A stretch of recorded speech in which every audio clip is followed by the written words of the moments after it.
When starting out in the creative space, there's so many tools, it's hard to know what you actually need or don't need. There's no right or wrong answer because everybody's workflow and their goals and how they want to get there is different. So to help you kind of start a conversation and figure out what you should have in your creative toolkit, I'm going to bring back the curtain and show you what's in my toolkit to help you drive conversation. I'm talking about the tool itself, why I use it, and with this I'm going to talk about my 6 favorite tools, one I'm considering adding to my rotation, and ultimately why is it here, how does it bring me value? Those are the 2 big things. It has to make sense. The first tool in my toolkit is DaVinci Resolve. Right now they're on version 20. And as we talk about DaVinci Resolve, I do want to point out it comes in 2 versions. It comes in the free version, which is still very robust, very powerful. You can make amazing things with it. And the paid version, DaVinci Resolve Studio. I have DaVinci Resolve Studio. I've had it for several years now. I kind of forget what tools are separate between the 2, so I just want to kind of make that known here in case I misspeak here. But the reason I love it is, one, I got started for free with it, so I was able to learn a lot until I started to reach the limits of it and keep going from there. So let's talk about what it can do with us. The 4 main tabs I think a creative is going to use it on is Edit, Color, Fairlight, which is their audio editing, and their Fusion tab. To kind of dig a little deeper into here, it's got other features, but the Edit tab, this is where it happens. This is where you're cutting clips, you're adding sound effects, you're overlaying clips, maybe adding some basic effects. It's just very quick. It's a lot of drag and drop work. And it's just easy to make things work. It works with a lot of different types of footage, from my phone to, my proper camera, to raw footage if you're shooting at that level. It's just very flexible, right? It also integrates with a lot of other third-party applications, so you can get, titles, audio, anything you need, really. It's very flexible. I love it, and it's quick. There is a little bit of a learning curve with it because it is a robust application, but once you overcome that, it's worth it. Next up is the Color tab. For those not familiar with color grading is, say you take a video or picture and the color's not quite right, in the sense of maybe there's a blue light shining on you and you got a skin tone, you're like, that's not my skin tone. Color correcting is you can tweak it to get back to that natural color. So color is used in a lot of big films. When you see the films that are like, oh, it's teal and orange, that's an effective color editing. So you can do that there to restore slight mismatches or add creative effects, whatever makes sense for your edit. Now the Fusion tab, I just don't use it in my workflow. It's very robust, very powerful. I use it to do a magic mask, which effectively just makes everything behind me disappear. That's really all I use it for. So I cannot speak to it, but you can do a lot of great things with it. Now, Fairlight. If your audio is wrong in a video, it's going to cause you issues. Because if it's too quiet and nobody can hear you, nobody's going to listen. If it's too loud and booming, you have the same issue. Or, if you have your track and then like a music track playing over it, but if the music's too loud, right, it's going to drown out your audio, it's going to kill it. Fairlight is where you fix that. You can put all your tracks in, you can tweak the audio levels. They've also got some great repair tools that you can use to go in there and, tweak things, do a little noise reduction, play with the equalizer bands. Very robust. You can do a lot of great things with it. The last main section is the media and delivery page. Here, I like to use the analogy of the Gary Vee content model, link below if you're not familiar with what I'm talking about. But the big thing he talks about is you have your kind of content pillar. It's your main thing. It could be a vlog, it could be a video, it could be a keynote, whatever that is. And then you're going to cut it into snippets for different social media clips. Well, the delivery page is great because, one, you can use it with many different formats and outputs, so it's very flexible in that regard. And 2, you can do batch rendering, meaning, hey, here's my main clip, here's, 17 other clips I want to do. Then you can hit render and walk away, and it's going to render all of it in the background while you go grab a cup of coffee. It's great. I love it. It's wonderful. So as I mentioned at the top of this, there's 2 versions. DaVinci Resolve is the free version. DaVinci Resolve Studio is the paid version. So here, by having the studio version that I do, I get access to the DaVinci AI neural engines, dozens of several Resolve effects, the temporal and AI spatial noise reduction, text-based editing, magic mask, which I kind of mentioned earlier, film grain, optical blur, and more. So it really adds a lot of AI tools that can really help speed things up. Text-based editing, for example, is a game changer if you're doing a lot of talking head videos, because I can just look at the text. I don't even need to see the video to be like, okay, here's snippets I need to cut out. I stumbled on my words there, cut that out, and it just goes right back there to the final edit without me having to physically cut the track itself. It's wonderful. It speeds up things so quickly. And again, if you're doing 10-bit video, 120 frames per second, you're not your average videographer. You've definitely reached a level you're probably above most people, or aspire to be above most people, which is a stellar place to be in. So in my opinion, the DaVinci Resolve Studio for me has been worth it. Again, I do aspire to do more 10-bit video. I would love to do some 120 frame per second clips. And resolutions beyond 4K, thankfully that's not on my radar because those are massive file sizes, but the Resolve Studio can do it. But in the event you're just looking to do some basic editing, cut some family clips together, maybe a little vacation montage, but you still want to learn great editing skills to give yourself options in the future, go with DaVinci Resolve. You can still do 8-bit video, which is majority of devices can all handle that, up to 4K. You still get access to grading and a lot of other great features. It's still a great application. So this is what I use for video editing. I paid one time $295. I want to say it was like 5 years ago, maybe like COVID or right before COVID. I've never had to pay again since. So in my experience, you pay once and you're done. It does not have a subscription feature to it, which is great because when I look at Adobe, which I tried for a while, that subscription adds up and it gets expensive over time. My next application I use is a photo culling software called Aftershoot. You can actually do a lot more than culling with it, but that's all I use it for, which I'll kind of explain here now. So the big thing with photo shoots is sometimes you take too many pictures and you have to cull them, or if you're doing a big event, you have hundreds, if not thousands of pictures to go through.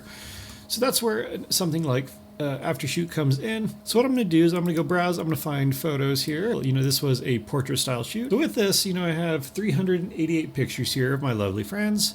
The only thing I want to do with this is cull. Let's talk about culling. There's two ways you can do it with this program: AI automated culling and AI assisted culling. Let's use AI automated for this example. How many photos you'd like to select for you. I want them to cut. I want them to give me very few pictures because I only want the best. So with that, what it'll do, you set your preference. I've already kind of gone through this, is why this already has things, so we're going to override it. Start culling. Oh, here in the corner here, move my face. Our magical unicorns are culling your images. What they're doing is they're using AI to look at these 388 images faster than I ever possibly could. So what they're going to do here in about 55 seconds, they're going to say, hey, here's the best of the best for whatever reason. Now, as we talk about culling, it's usually because it's in focus, it's well lit, and it's a decent photo. All right, and we're back. The culling is done. Has selected the best photos for me, are grouped by similars, and the best are selected. Review and finalize what I want. Got it. So what it did is it took the 388 down to 185. Here on the right side, you can see I've got some are selected, meaning they're good. They're 5-star pictures.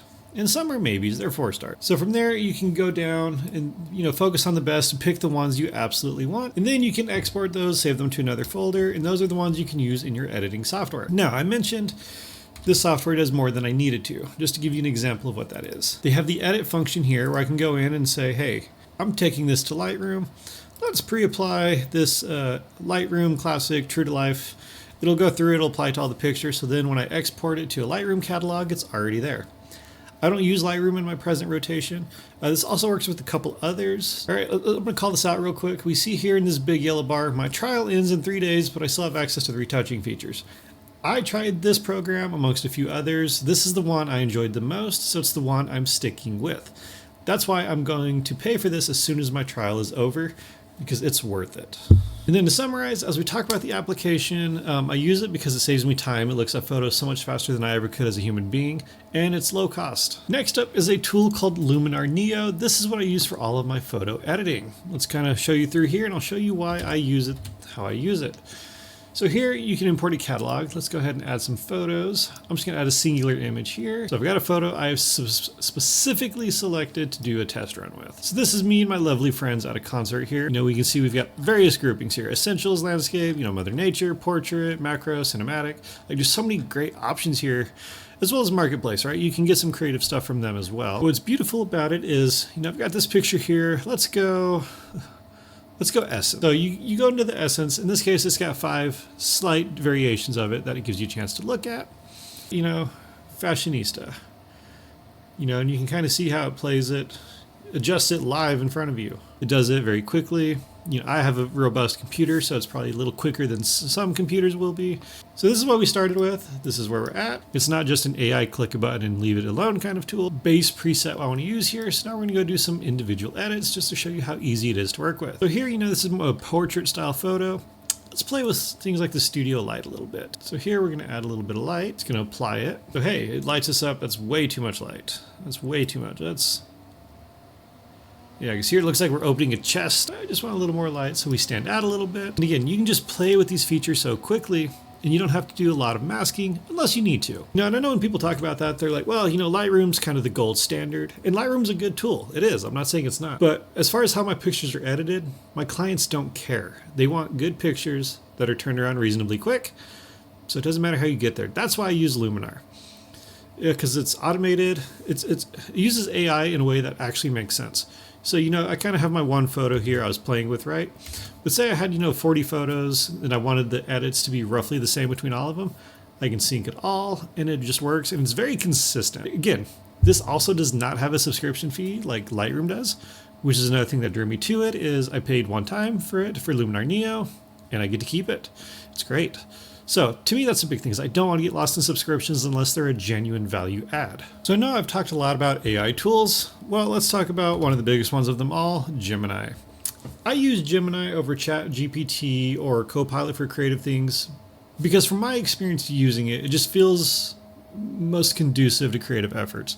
It does take a little prompting like any AI tool does, but that's why I like it. So how I'll use it is like video ideation, for example. I'll be like, hey, give it a prompt. You are a master of creative tool reviews. I need to make a video telling everyone about my favorite creative tools. Those tools are DaVinci Resolve, Luminar Neo, Aftershoot, and Trello is actually my next one, so I'm going to touch on that. Give it the prompt. Didn't realize I actually had it in video mode, so we're going to come back to that. All right. So here's what I'll do. It'll give me a brief video outline that I'm going to then tweak to match my needs. The version I got is slightly different because it uses a slightly different prompt. But again, same concept. Hey, here's the tool. Touch on the benefit, the workflow value add, right? Go through everything. That's how I use it. It's just a lot of creative ideation baseline that I then go in and tweak to match what it is I'm trying to do. To blindly use these AI templates, it's not conducive because you're getting someone else's iteration of what it should be. And you're leaving your humanity, like your essence, your presence out of the video. So always add to it, in my opinion, tweak it, because it's Gemini. It's not me, it's not Daryl. It doesn't know me, my thoughts, what I want to do with it. So please use it creatively, but also adjust it to match you. All right, next up is a tool that doesn't really do creative things, but it helps me stay organized with creatives. What are we talking about here? I use a tool called Trello. Full disclosure before I get into this, I'm actually an investor in Atlassian, stock symbol team, so I do have a biased interest in this product. However, this is still my opinion, not sponsored by the company. They don't even know I'm making this. So this is how I use it creatively to stay organized. I've got various boards, they're called boards that I use to stay organized for what I'm doing. And what I use a lot of is my daily key task. This is what I use to stay organized, things I need to do, right? Like today I need to stretch. I'm doing this recording now.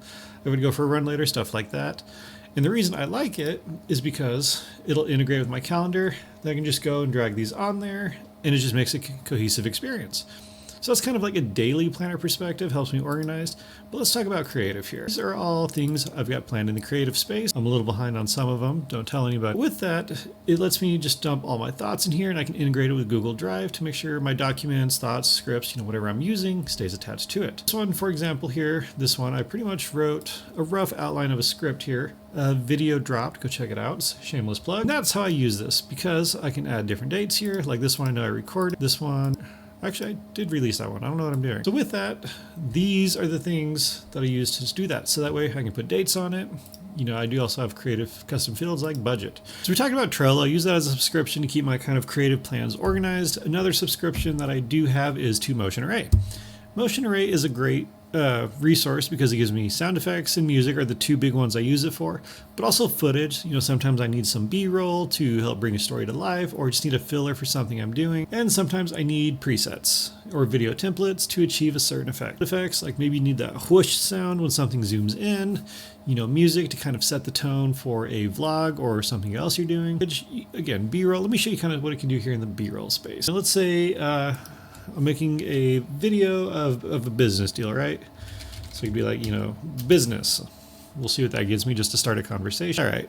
Oh, here you go. All the corporate buzzwords, like this video clip right here would pop in a lot of videos.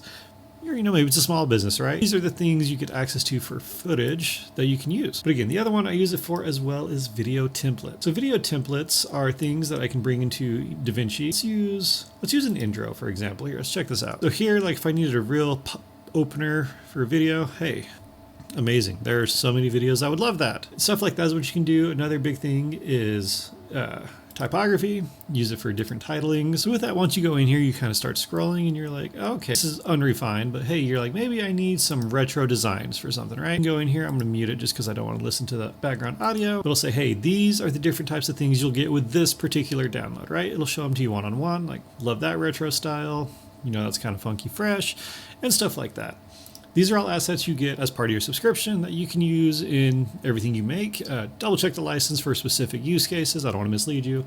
But to me, this subscription is a value add because it makes assets. It gives me access to assets I don't know how to make because I don't want to learn how to make these. I would rather, hey, you take my money, you give me the asset, it's transactional. To me, this subscription has been worth it. All right, the last tool is a tool I am considering adding to my suite, but I haven't made the decision just yet. So there's a company called Topaz Labs. They make a suite of photo and video editing, but not in the traditional sense of tool. What I mean by that is, just kind of looking at their web application here, they have Express. This will do things like unblur to help you kind of get that focus. If you have video with like a bunch of digital noise, it'll take that, bring lighting to faces, sharpen up videos, upscale them, etc. So to me, that's kind of nice because if I have, some old footage that's maybe low definition, like 480p or something, this would give me a chance to upscale it to 1080p or 4K so I can use it in modern tools without it being all blocky and gross. Mosaic, this is one I actually used to restore some photos for a friend here. They've just got a lot of great things in here, but I just don't know if it makes sense for my creative flow and my toolkit just yet. So I'm trying it out. I'm still in a trial period. I'll let you know if I decide moving on this or not. So as a recap my tools, there's a mix of paid subscriptions, a mix of one-offs, but the ultimate thing behind every tool is time savings. You have to value your time or else I could do all of these things the software does for me manually, absolutely, but it takes so much time. And, I'm a busy individual, I still work an 8 to 5, I try to do this as fun. So to me, time is money when it comes to things like this. That's why, DaVinci Resolve, kind of recap here. DaVinci Resolve, I do pay for the studio version one time, $295 at the time I bought it, which is still what they're advertising today. Gives me access to all the extra tools like text-based editing, and so much more. So to me, that's a big win. Aftershoot for photography culling, it just looks at hundreds of photos quicker than I ever could, gives me the best, and lets me make decisions on that. Luminar Neo, my photo editor, same thing. It just does a lot of very quick, clear, concise edits that are still very nice. That's why I use them. Gemini as a productivity AI, I use it for outlining, ideation, and just really bring some creative flow to it, but I still tweak everything it has to be my voice because it's Gemini, it's not me. Is it a perfect tool? No. AI is going to be a very iterative tool over the next, decade. So I think it's going to continue to get better, but for now, that's what I'm using. So Trello, another subscription. I use that to stay very organized and very clear on where everything's at on specific projects. That way I can know if I'm behind on editing, shooting, or just anything where I need to know. Trello is where it goes. I can use automations to take me from having to do things out of it so much more. So to me, it's been a great subscription. Lastly was Motion Array. I get all those great assets from it, from sound effects, music, footage if needed, some presets. That way I don't have to manually create all these assets.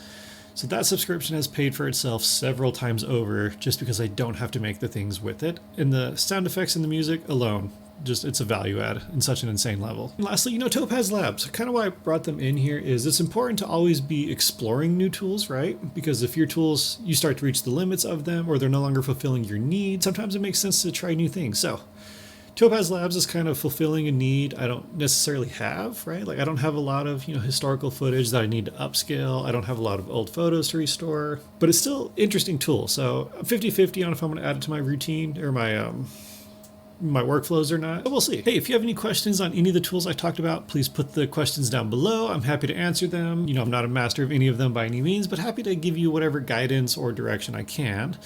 Getting started in the creative space is hard. Let's make it easier for everyone. Also, if you have any tools you think I should be using, put them down below. I'd love to check them out. Maybe they make sense for what I'm doing. Also, we see the satellite dish right here. That is a dog. Apparently they got tired of being with everybody else. They snuck into my room and they're taking a nap. Can't blame them.